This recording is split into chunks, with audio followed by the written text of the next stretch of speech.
Friends, आज हम इस वीडियो में जो है constitutional development under the British crown उसको डिस्कस करेंगे। कॉन्स्टिट्यूशनल डेवलपमेंट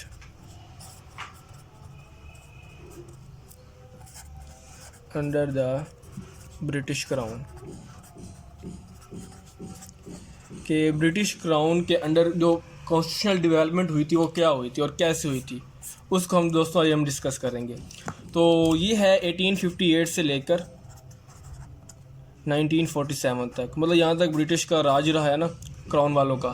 तो हम देखेंगे कि कौन कौन सी कॉन्स्टिट्यूशन आए, कौन कौन से एक्ट आए और किस तरह वो डेवलपमेंट हुई। तो आज हम इसमें वो डिस्कस करेंगे। तो फ्रेंड्स, इसमें डिस्कस करें तो सबसे पहले हम बात करेंगे 1857 की।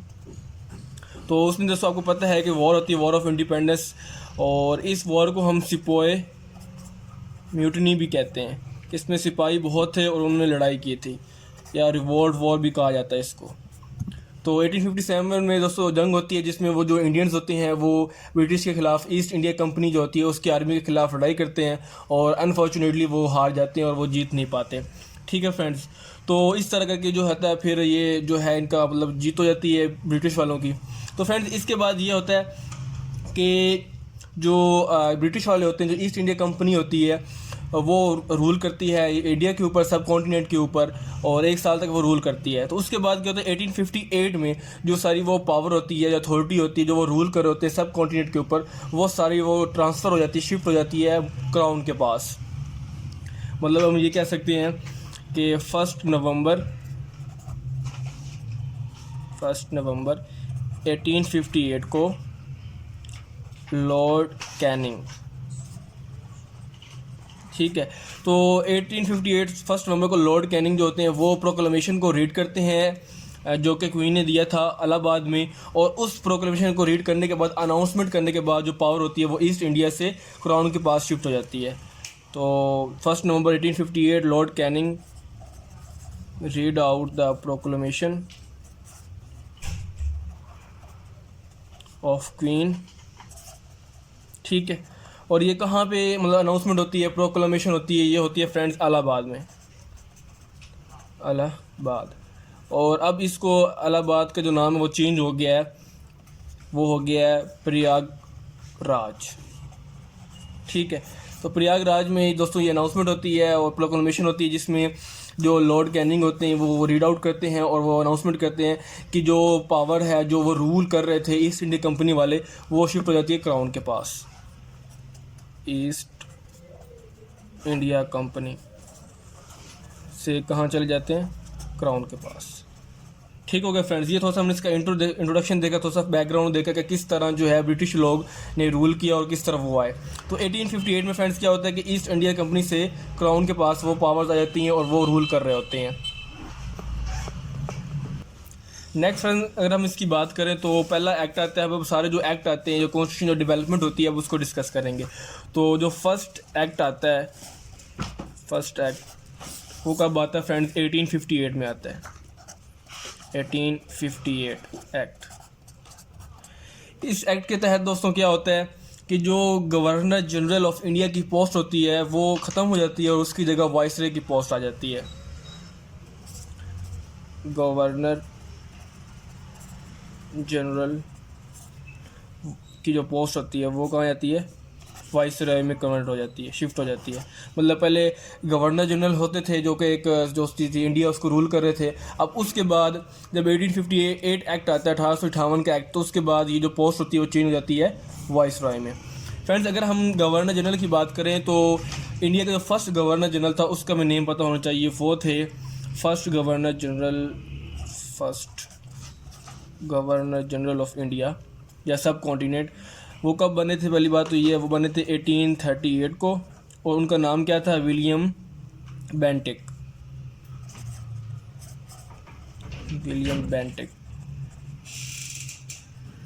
ठीक है फ्रेंड्स, तो ये गवर्नर जनरल पहले तो 1833 में बने थे, उनका नाम विलियम बेंटिक था। और जब 1858 का एक्ट आता है तो उसके बाद क्या होता है कि जो गवर्नर जनरल की पोस्ट होती है वो ख़त्म हो जाती है और उसके बाद वाइसरॉय की पोस्ट आ जाती है। अब फ्रेंड्स, जो फर्स्ट वाइसरॉय होता है वो कौन बनता है ये देखते हैं। तो फ्रेंड्स, जो फर्स्ट वाइसरॉय होता है, फर्स्ट वाइसरॉय, वो इनका नाम है लॉर्ड कैनिंग, जिन्होंने वो प्रोक्लेमेशन की थी, तो वो हमारे फर्स्ट वाइसरॉय हैं, लॉर्ड कैनिंग। ठीक हो गया। इसके बाद नेक्स्ट अगर इसके दोस्तों एक्ट की बात की जाए तो उसमें क्या आता है, वो आता है secretary of state. Secretary of state मतलब ये पोस्ट इंट्रोड्यूस करवाई जाती है, और इसका मकसद क्या होता है, ये क्या करते हैं, ये है डायरेक्ट रिप्रेजेंटेशन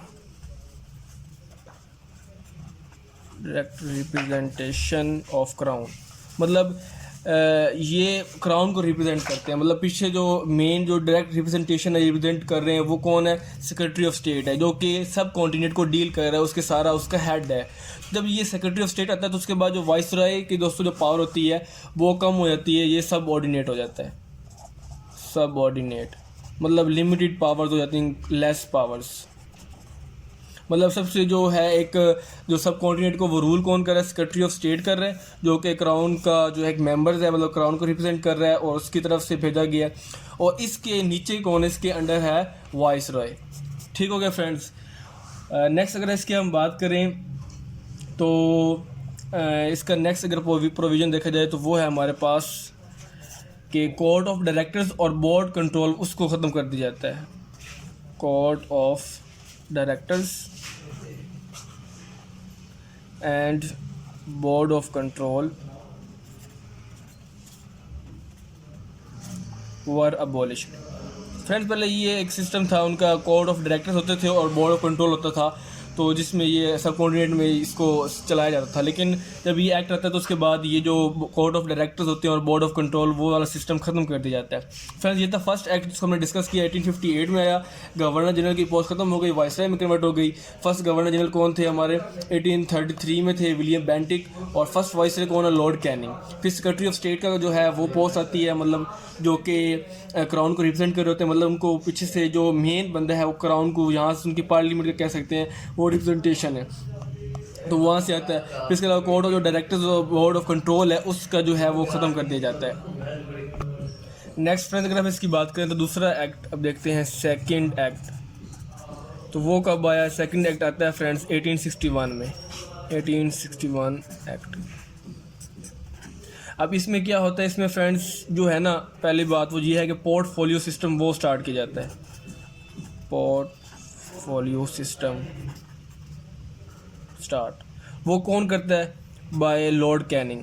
जो लॉर्ड कैनिंग होते हैं इस एक्ट के थ्रू वो पोर्टफोलियो सिस्टम स्टार्ट करते हैं। पोर्टफोलियो सिस्टम फ्रेंड्स क्या होता है, इसमें ये होता है कि डिफरेंट डिपार्टमेंट्स होते हैं, सेवरल डिपार्टमेंट्स,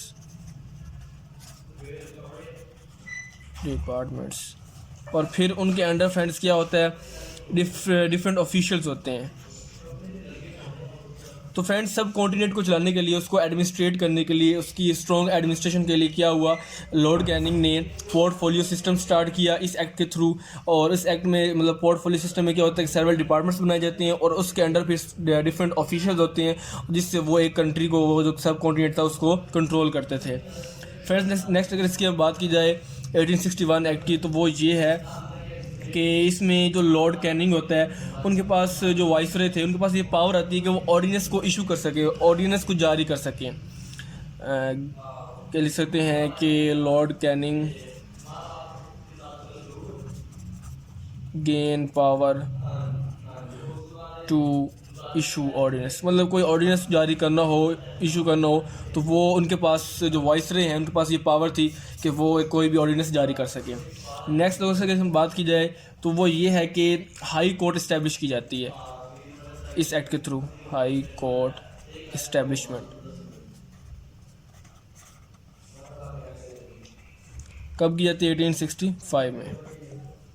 नेक्स्ट इसमें यह है फ्रेंड्स कि जो हमारे पास हाई कोर्ट एक्ट है वो लाया जाता है इसमें, हाई कोर्ट एक्ट 1861। और इसके अलावा इंडियन सिविल सर्विसेज एक्ट आता है, इंडियन सिविल सर्विसेज एक्ट 1861। तो फ्रेंड्स ये जो सेकंड एक्ट था इसमें हाई कोर्ट का कॉन्सेप्ट आता है। इंडियन सिविल सर्विसेज, वो सिविल सर्विसेज में मतलब वो इनरोल हो सकते हैं और उसमें जो है वो कर सकते हैं। नेक्स्ट की बात की जाए वो है लेजिस्लेटिव काउंसिल की। लेजिस्लेटिव काउंसिल जो है वो इंट्रोड्यूस करवाई जाती है। लेजिस्लेटिव काउंसिल मतलब लेजिस्लेट करने के लिए, कानून बनाने के लिए काउंसिल्स बनाई गई। कितनी बनाई गई? 3 बनाई गई। वो 3 काउंसिल्स कहाँ पे बनाई गई? एक बनाई गई फ्रेंड्स पंजाब में, दूसरी बंगाल में, और तीसरी जो काउंसिल थी वो कहाँ थी? NWFP, north west frontier province. तो फ्रेंड्स ये इसमें जो प्रोविजंस लाए गए थे ये थे। नेक्स्ट अगर इसकी हम बात करें और कौन सी थी, वो ये था कि प्रोविंशियल लेजिस्लेटिव काउंसिल वो इंट्रोड्यूस करवाई गई। प्रोविंशियल लेजिस्लेटिव काउंसिल मतलब हर प्रोविंस की एक लेजिस्लेटिव काउंसिल बनेगी, एक कैबिनेट बनाई गई, असेंबली बनाई गई कि वो उस प्रोविंस को चलाने के लिए, एडमिनिस्ट्रेट करने के लिए वो काउंसिल बनाएंगे, मतलब लॉ बनाएंगे, लेजिस्लेशन करेंगे। ठीक है फ्रेंड्स।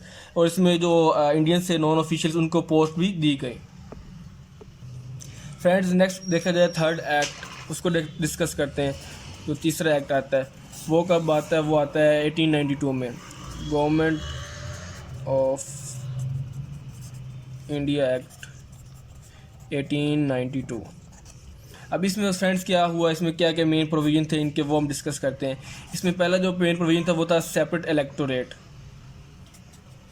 मतलब इलेक्टोरेट का बताया गया कॉन्सेप्ट, मतलब सीट्स, इलेक्शंस दिए गए। इंडियंस जो मतलब नॉन ऑफिशियल से जो बंदे थे उनको अपॉर्चुनिटी दी गई कि वो इलेक्शन लड़ सकें। तो इलेक्शंस की जो फैसिलिटीज़ है वो दी गई और उनके मेंबर्स को। नेक्स्ट इसकी अगर बात करें वो हमारे पास है प्रोविंशियल लेजिस्लेटिव काउंसिल की जो सीट्स हैं वो कैसे फिल होनी है, उनका जो तरीक़ेकार होगा, प्रोसीजर होगा, जो उनका मैकेनिज़्म होगा वो इसमें इंट्रोड्यूस कराया गया कि किस तरह इलेक्शन के थ्रू जो प्रोविंशियल असम्बलीज थी उनके सीट्स फिल की जाएंगी। प्रोविंशियल